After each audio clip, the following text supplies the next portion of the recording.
for me, it all started with the museums. When I was a kid and went to school, it was right next door, very fortuitously, was the Boston Museum.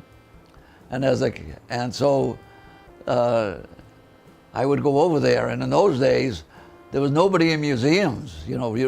All the museums were free, but there was no people. So all basically, what you had was the old masters. Well, this was wonderful.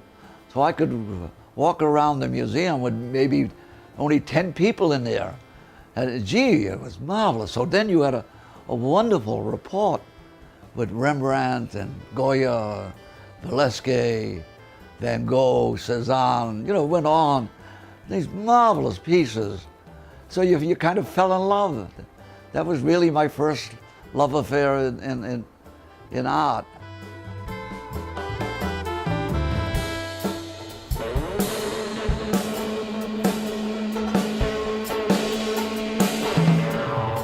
As you notice, look around.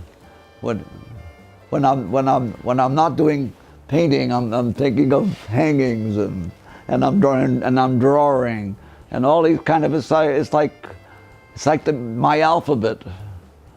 And so I have that, and I say, I'm always combining things. I guess that's the word, combinations. Yeah. And I say, it looks, why not? It all starts with the fact that your work is only as good as your self-critique is. Right? Yeah. And if you don't have the sense of comparison and that very fine line of knowing where you are in the work and what you expect of it,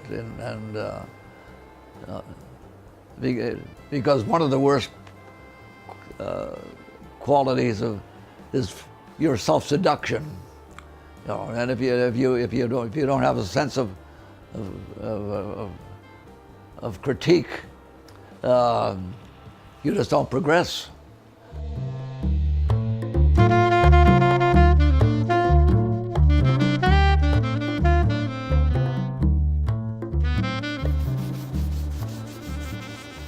First of all, for me, it's kind of visceral, and if I'm not excited about the idea, then I'm just manually moving brushes around, and nothing happened. And of course, I'm now old enough that I don't do that anymore.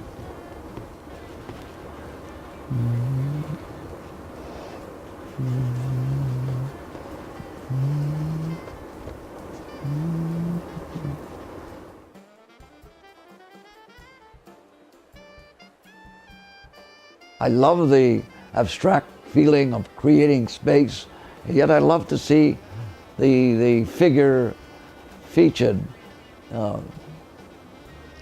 in a kind of stylized drawing, not too much in detail, but suggestive.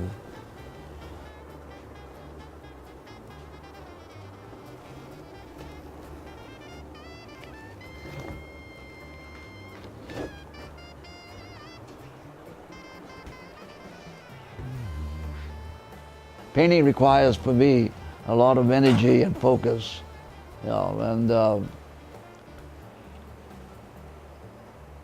passion. You have to have that inner excitement, but without that, the brushwork is nothing, and it shows. It's very visible,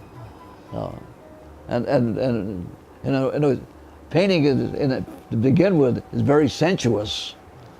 To some people, it's almost erotic. So that's another part of that passion.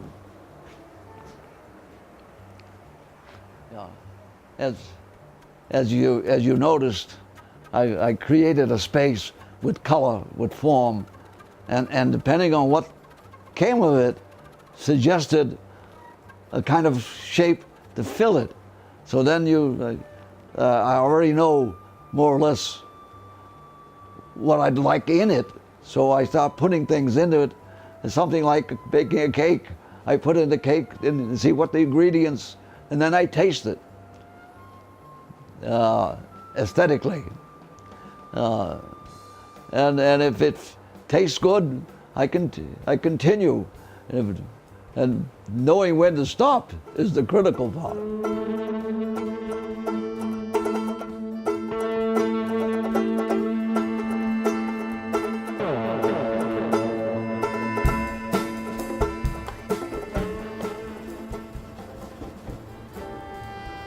That great line from Louis Armstrong when somebody asked him to explain to him what jazz is.